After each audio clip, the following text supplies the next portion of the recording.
اعوذ باللہ من الشیطان الرجیم، بسم اللہ الرحمن الرحیم۔ میری محترم ماں اور پیاری بہنوں، السلام علیکم۔ آج ہم انشاءاللہ تلاوت کریں گے سورہ نساء کی آیت نمبر 103 اور 104، یعنی 103 اور 104 تلاوت کریں گے۔ اس سے پہلے بیل کے آئیکن کو پریس کریں اور چینل کو سبسکرائب کریں تاکہ اگلی ویڈیو آپ کو آسانی سے ملتی رہیں۔ تو آیت نمبر 103 شروع ہوتی ہے یہاں سے، تو شروع کرتے ہیں۔ اعوذ باللہ من الشیطان الرجیم، بسم اللہ الرحمن الرحیم۔ وَإِذَا، اور جب، كُنْتَ، تم ہو، فیہم، ان میں سے، فَأَقَمْتَ، موجود یا قائم ہو، لَهُمُ الصَّلَاةَ، تمہارے لیے، ان کے لیے نماز، فَلْتَقُمْ، پس کھڑے ہو جائے، طَائِفَةٌ، ایک گروہ، مِنْهُمْ، ان میں سے،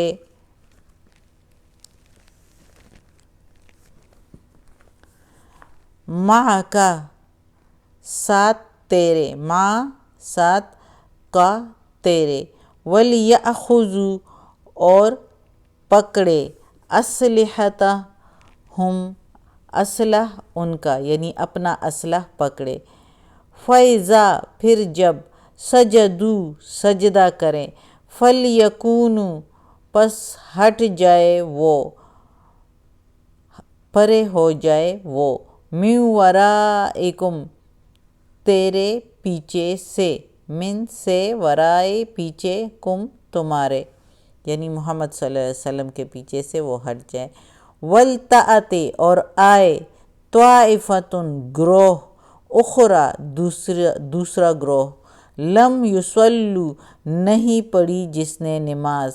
فل یصلوا، پس پڑھ لے نماز، معک، ساتھ تیرے، وَلْيَأْخُذُوا، اور پکڑے، حِذْرَکُمْ، اپنا بچاؤ، وَأَسْلِحَتَهُمْ، اور اپنا اسلحہ۔ وَدَّ الَّذِينَ، اور چاہتے ہیں وہ لوگ جو، کفروا، کافر ہے، لو تغفلون، اگر تم غافل ہو جاؤ، عن اسلحتہم، اپنے اسلحہ سے، تمہارے اسلحہ سے، کافر لوگ چاہتے ہیں کہ تم غافل ہو جاؤ اپنے اسلحہ سے، وَأَمْتِعَتِكُمْ، اور اپنے اسباب سے،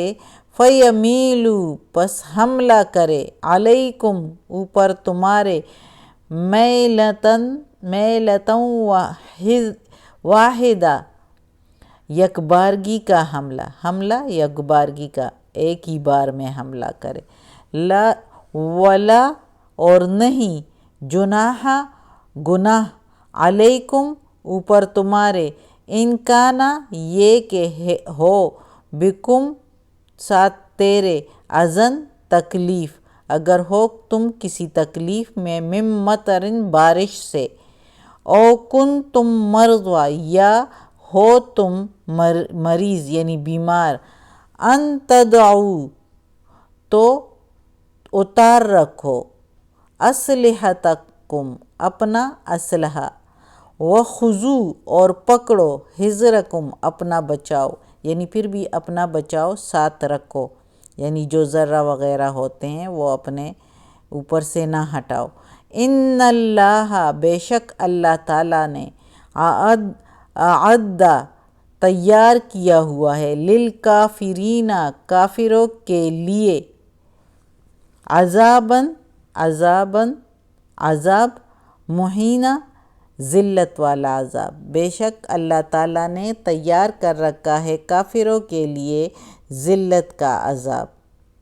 یعنی ادھر سے بھی اللہ تعالیٰ مسلمانوں کا ساتھ دے رہا ہے اس جہاں میں بھی، اور آخرت میں بھی ذلت کا عذاب تیار کر رکھا ہے اللہ نے۔ تو اب اس آیت میں اللہ تعالیٰ مزید نماز کے بارے میں کہتے ہیں کہ اگر جنگ ہو، جنگ کی حالت ہو، تو کس طرح. پہلے تو قصر نماز کے بارے میں ہم نے پڑھا کہ قصر نماز کیسے پڑھنی چاہیے اور کن حالات میں جائز ہے، جو کہ میں نے پچھلے سبق میں پڑھا دیا. اب یعنی جنگ کی حالت میں بھی قصر نماز، اور ایسے بھی اگر کسی سفر میں ہو تو قصر نماز یعنی نماز میں کمی، سفرانہ نماز. اب اس آیت میں مزید اس جنگ کی حالت میں نماز جس وقت جنگ لڑی جا رہی ہو پھر بھی نماز معاف نہیں ہے، اور لوگ دیکھو کس طرح نماز جو ہے وہ چھوڑ دیتے ہیں آسانی سے. اللہ معاف کرے، اللہ ہم سب کو ہدایت دے کہ ٹائم پر نماز پڑھیں. اب اس آیت میں اللہ تعالیٰ کہتا ہے کہ جنگ کی حالت میں نماز کیسی پڑھنی چاہیے. تو اس میں اللہ تعالیٰ کہتا ہے کہ جب جنگ کی حالت میں تم موجود ہو، یعنی ان میں تم موجود ہو، دشمنوں میں یعنی کافروں کے درمیان تم موجود ہو. ظاہر ہے نماز تو مسلمان ہی پڑھتے ہیں، اور مسلمانوں کا جہاد اور جنگ جو ہے وہ کافروں کے ساتھ جائز ہے، مسلمانوں کے ساتھ تو جائز ہے ہی نہیں. تو اس لیے جب کافروں میں موجود ہو ان کے ساتھ لڑائی کرتے ہوئے تو نماز کیسی پڑھنی چاہیے. اس حالت میں اللہ تعالیٰ کہتا ہے کہ تم لوگ جنگ کے دوران 2 گروہ بن جاؤ. 2 گروہ بن کے پھر ایک گروہ جو ہے وہ محمد صلی اللہ علیہ وآلہ وسلم کے ساتھ، یعنی دیکھو لکھا ہے فَلْتَقُمْ طَائِفَةٌ مِّنْهُمْ، پھر کھڑے ہو جائیں ایک گروہ ان میں سے مَعَکَ ساتھ تیرے، یعنی محمد صلی اللہ علیہ وسلم کے ساتھ کھڑے ہو جائیں نماز کے لیے. اور لیکن اس جنگ کے دوران تم اپنا اسلحہ بھی پکڑو اور جو ہے اپنا بچاؤ بھی اپنا ساتھ رکھو، تاکہ کوئی کافر اگر حملہ کرے تو اپنا بچاؤ کر سکو. یہ جائز ہے. نماز میں ویسے کوئی حرکت ادھر ادھر کی جائز نہیں ہے، لیکن جنگ کے دوران یہ اللہ نے اجازت دی ہوئی ہے. تو پھر وہ گروہ اگر نماز پڑھ لے، آدھی نماز پڑھ لے، تو فَإِذَا سَجَدُوا، پھر جب وہ سجدہ کر لیں، دیکھو اللہ تعالیٰ نے کہا ہے کہ جب وہ سجدہ کر لیں، فَلْيَكُونُوا، پھر وہ ہٹ جائے، مِنْ وَرَائِكُمْ، تیرے پیچھے سے، پھر وہ ہٹ جائے تیرے پیچھے سے، اور آ جائے دوسرا گروہ، اخرى طائفتun اخرى، دوسرا گروہ، وَلْتَأْتِ، آ جائے، اور جس نے نماز نہیں پڑھی ہو اور وہ نماز پڑھے ساتھ تیرے،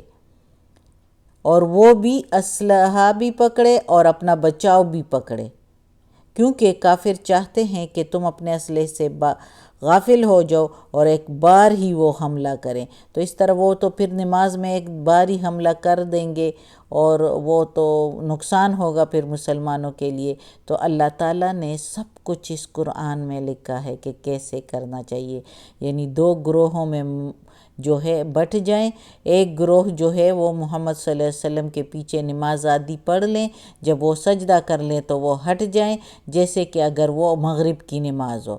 تو 2 رکعت پہلے والے پڑھ لیں، سجدہ کر کے وہ ہٹ جائیں، اور دوسرا گروہ جس نے نماز نہ پڑھی ہو وہ آ کے کھڑے ہو جائیں اسلحہ سمیت اور بچاؤ سمیت، اور وہ 1 رکعت جو رہتی ہے وہ پڑھ لیں. جب وہ پڑھ لیں، سجدہ کر لیں، سلام پھیر لیں تو وہ بھی چلے جائیں اور جنگ پھر شروع کر لیں، اور اس حالات میں ساتھ اللہ کا ذکر کرتے جائیں اور جنگ لڑتے جائیں. چونکہ اللہ تعالیٰ کافروں کو بھی موقع نہیں دینا چاہتا کہ وہ جو ہے مسلمانوں کو اگر نماز پڑھے اور اسلحہ رکھیں تو جو ہے وہ اس پر جنگ کے دوران حملہ کر سکتے ہیں. تو اللہ نے اجازت دی ہوئی ہے جنگ کے دوران جو ہے اگر حالات ایسے ہوں کہ بالکل اس حالت میں بھی نماز نہیں پڑھ سکتے تو اس میں یہ بھی اجازت ہے کہ آپ گھوڑے پر سوار ہو کے یا جنگ لڑتے لڑتے بھی نماز پڑھ سکتے ہیں، یا کہ اس میں یہ بھی نہیں ہے کہ قبلہ کی طرف منہ، جس طرف بھی پھر منہ ہو جنگ کے دوران، جہاد کے دوران پھر کسی بھی طرف منہ کر کے آپ نماز پڑھ سکتے ہیں جس وقت جہاد کرتے ہوئے. تو اس میں آپ کو آمنے سامنے لڑائی کرنی پڑ رہی ہے، تو اس دوران آپ پھر بھی نماز معاف نہیں ہے، پھر بھی آپ جو ہے کسی بھی طرف منہ کر کے لیکن نماز پڑھنی ہے۔ ہاں پھر اس کا بھی موقع نہ ملے تو پھر قضا کر کے بعد میں پڑھنی ہے، لیکن پڑھنی ہے۔ جب مطمئن ہو جاؤ تو پھر دشمنوں سے، تو پھر آپ نے وہ نماز قضا ادا کرنی ہے، لیکن چھوڑنی نہیں ہے۔ اب اس میں اللہ تعالیٰ کہتا ہے کہ آپ نے اسلحہ اور بچاؤ ساتھ رکھنا ہے، لیکن کوئی اگر ایسا ہے کہ وہ اسلحہ یعنی نہیں رکھ سکتا بارش کی وجہ سے یا کوئی بیماری کی وجہ سے، تو وہ اسلحہ نیچے اتار کے رکھ سکتا ہے، لیکن بچاؤ نہیں نہ رکھے، کیونکہ اس کو پھر کافروں سے لگ سکتی ہے، کوئی تیر شیر وغیرہ بھی لگ سکتی ہے، کوئی بھی اب تو گولیاں وغیرہ اور بندوقیں ہوتی ہیں تو وہ بھی لگ سکتے ہیں۔ تو اس لیے اللہ تعالیٰ نے کہا ہے کہ بچاؤ کو نہیں چھوڑنا، بچاؤ میں آپ اپنا خیال رکھیں، اسلحہ رکھ سکتے ہیں۔ اور کافروں کے لیے اللہ تعالیٰ نے سخت عذاب تیار کر رکھا ہے، ذلت والا عذاب تیار کر رکھا ہے۔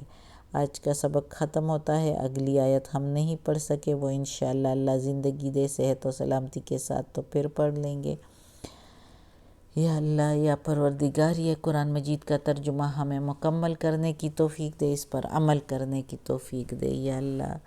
یا پروردگار، یا رب العالمین، یا مالک یوم الدین، یا علی کل شیء قدیر، یا غفور الرحیم، یا رحمان الرحیم، یا اللہ ہمیں، ہمارے والدین کو، ہماری اولاد کو، ہمارے بھائی بہنوں کو، ہمارے گھر والوں کو، ہمارے رشتہ داروں کو، میری استانی آپی جان کو، ہمارے سارے رشتہ داروں کو، کل مومن مسلمانوں کو یا اللہ جنت فردوس میں جگہ عطا فرما، دوزخ کے عذاب سے بچا، قبر کی سختی آسان فرما۔ یا اللہ اس تلاوت میں، اس کے ترجمے میں، تفسیر میں، تلاوت کے زیر زبر پیش میں ہم سے کوئی غلطی ہوئی ہو تو یا اللہ ہمیں معاف کرنا۔ یا اللہ ہم نہ سمجھیں، یہ زبان ہماری نہیں ہے اور ہمیں اس کی سمجھ اتنی نہیں ہے، ہم کوشش کرتے ہیں کہ ترجمے سے پڑھ لیں اور اس پر عمل کرنے کی کوشش کریں، یا اللہ ہمیں توفیق دے کہ اس پر عمل کریں، لیکن ہمیں معاف کرنا۔ یا اللہ تو بخشش والا ہے،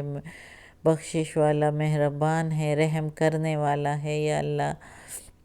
ہمیں عافیت والے معاملات دے، ہماری پریشانیاں، بیماریاں، تکالیف ہم سے دور کر دیں۔ یا اللہ ہمیں اپنے نیک اور صالح لوگوں میں شامل کر دیں، آمین ثم آمین۔